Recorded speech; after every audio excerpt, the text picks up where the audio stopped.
Mais Jeanne Leclap a ses gorges de la 16 et aura désormais son incroyable grotte de la Salamandre. Explorée en 1964 pour la première fois, elle a été aujourd'hui aménagée par deux amis spéléologues qui l'ont découverte en 1969 et 1976. À l'époque, je dois dire que j'avais pas perçu les qualités touristiques de la grotte. Pour moi, c'était simplement un grand volume énorme et surtout beaucoup d'adrénaline lorsque nous descendions le puits en rappel. C'est un ami spéléologue professionnel et désormais associé qui convaincra l'investisseur parisien de porter son regard vers la veine de la Salamandre. Objectif, faire découvrir ce gouffre de 100 mètres de diamètre au plus grand nombre et paradoxalement protéger ses concrétions de certains spéléologues.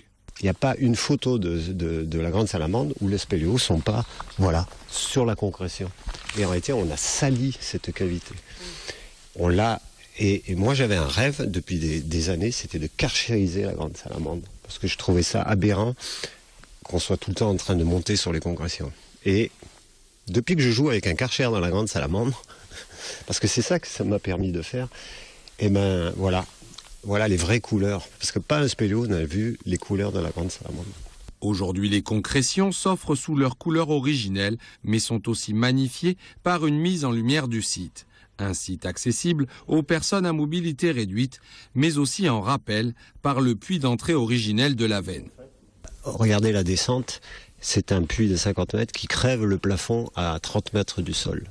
Donc on descend la première partie du puits contre paroi, et puis d'un seul coup, il n'y a plus de paroi. Et c'est un énorme vide qui s'ouvre devant nous. Donc là, on se rend compte que la salle est très grande.